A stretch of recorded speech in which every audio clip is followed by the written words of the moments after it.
Chaosbane came out in 2019 and it was closely followed up by the Slayer edition, and it also came out with a PlayStation 5 SSD ports, but they were charging full price for it. At the time, there were loads of studios who were just giving you that free upgrade. Chaosbane was not one of them, so I never got the chance to really try this out on a PlayStation 5.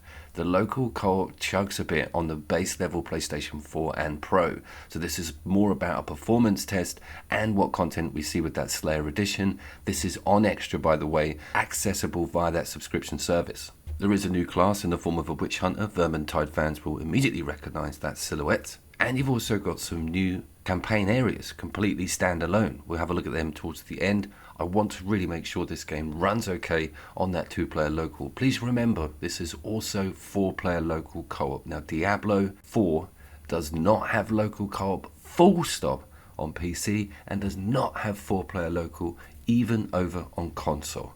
I'll leave that one with you. Why the Diablo comparison? Because these are both ARPGs. Pretty damn similar. One of them exists in the Warhammer canon, the old Sigma Age of. The other is from Blizzard. I'm showing you the joining mechanism here. There is no lobby on front screen or in the options at the front of the game. Start it in single player. The other person just pushes options or X, I think it is, and they are in immediately. As spoken about in the original review of the game over on the PlayStation 4, Chaosbane has got an amazing ease of life system attached to it, meaning you can move around whilst the other person is going through their inventory. This happens a lot, and also the UI is really minimalized. It can even be put to see-through. It's clever with its ideas, and it's obviously taken local co-op on board in some of that ground level build of the game. It's not yet time.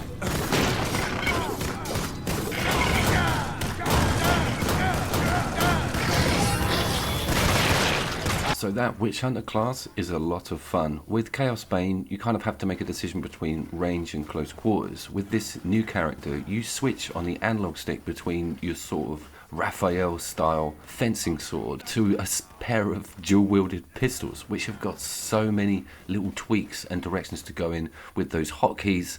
That's what we're going to discuss now. Why I like the system embedded within Chaosbane when it comes to upgrading your character and choosing what direction to take your buffs and hotkeys into.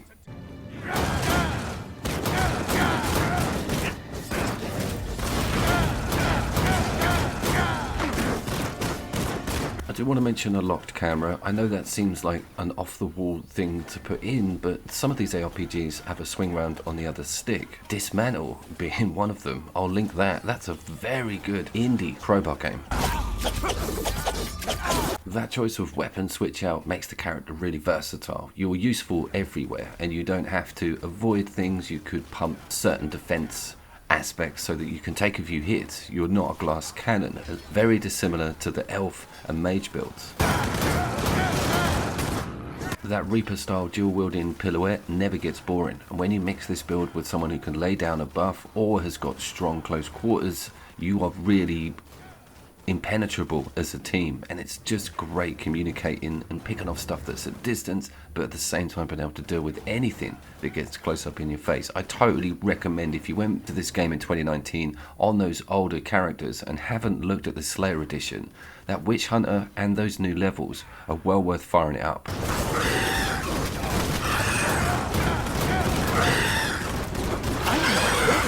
This is not my final hour.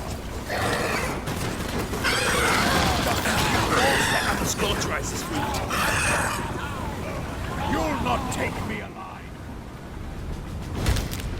Apparently there's 12 DLC packs in this Slayer edition. I think some of that might be smaller. You do have the Dwarven character that's female. I haven't actually looked at that. But the update or that newer DLC came with this 60 frames 4K tagline. I'd love to say that it's stuck to 60 frames. It took a few hits on extremely busy sections. It's not pegged, and you also see screen tear on some of those intros and story sections. Death will grant us absolution. That 4K though, I'll take as gospel. This is quite a cool piece of footage. One of us down, you can see that on the mini map. So I've got to sort of clear the area in order to get a window to bring them back. So there is a time to revive, and you do have to have a bit of breathing in order to get that system to work. So there is quite a cool bit of tension there. Also got a very good system with the perks and hotkeys, and you can tailor them. You can start pumping points into various trees to increase the power or behavior of a particular hotkey that you enjoy. We had to pull a load out and rethink our strategy with some of the bosses because we needed to get out of the way. We needed to be sure that we could take loads of damage. We both had to tailor our build slightly to deal with that, and that's pretty cool. With something like Diablo, you can just bulldozer through if you've got something good enough or you're comfortable with it. This one pushed back a little bit more, and it's nice to see that death is actually a thing. I'll fight until my last breath. The Chaosbane are pretty varied also. This was definitely the case in the original game. There's been no major sort of algorithm change in what you're facing, but I do feel it a bit more padded out. For some reason, all the content before we came up against Nurgle himself in that arena, there was just loads more I didn't remember. That was 4 hours to get up to him, so there's a big old chunk before the first major boss.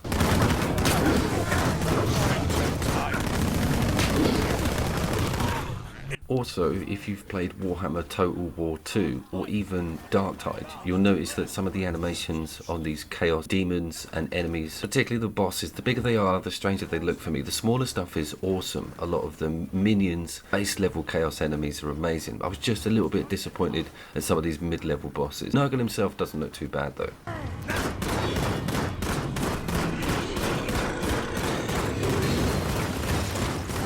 Is there a 40k equivalent of this game? Well, there is Inquisitor Martyr, but one thing to watch out for that is that the local co-op is completely half-baked, giving you a lock class for the added player. They're just a guest. They don't really rank up or get involved in any of that main campaign subject matter. This is a true, brilliant local co-op game, giving both players equal responsibility and depth with all of their builds and choice and direction. Even more importantly, the entire campaign and those 2 new sections added with the Slayer edition.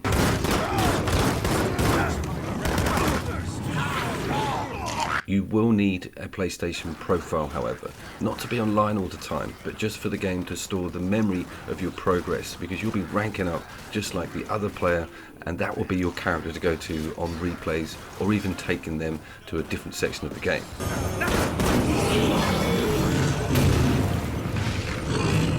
Let's talk about those other sections very quickly. I was amazed at the difference in variant on landscape after you get past all that sewer Nurgle business. It's really cool to see the game open up a bit. I have read a few things about latter levels being a little bit cookie cutter on this game, but looking at that extra content, particularly the desert section, I was very impressed with it, and the fact that you can just go to it immediately. It's not like you've got to be at a particular rank to access this DLC on this Slayer content. It's all right there from the beginning. You can even go from rank 1 straight to the desert level.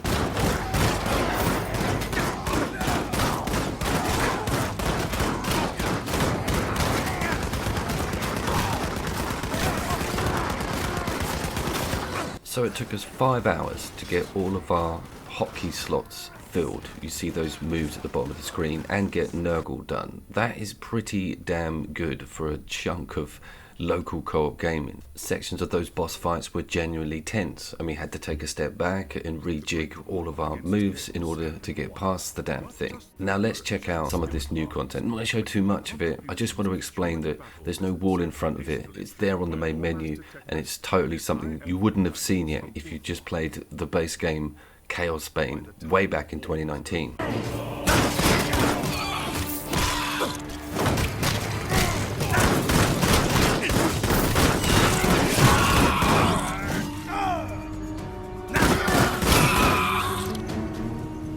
Going in at rank 20, fully kitted out, was totally a cool idea. Seeing all these giant scorpions and pots cracking open and Jason and the Argonaut skeletons, I was definitely really happy with the face change with all of the enemies and environments for this added bit of content.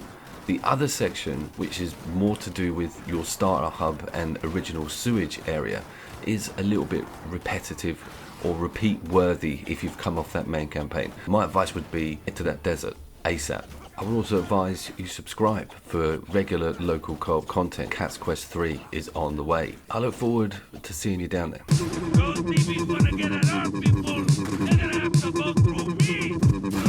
Indie game lover to indie game lover. Let's meet in the middle. That sounds weird.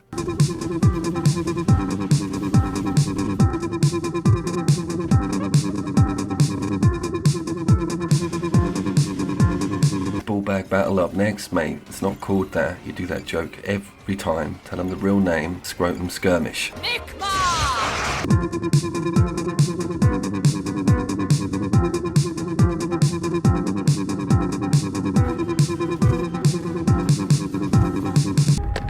Hello, Couch Cube Services. How can I help you? This is Marjorie speaking.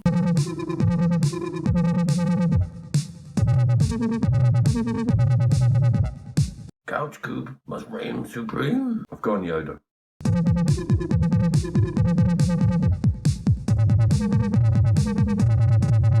How is my egg-like head ever gonna pull in the numbers that a yoga woman does?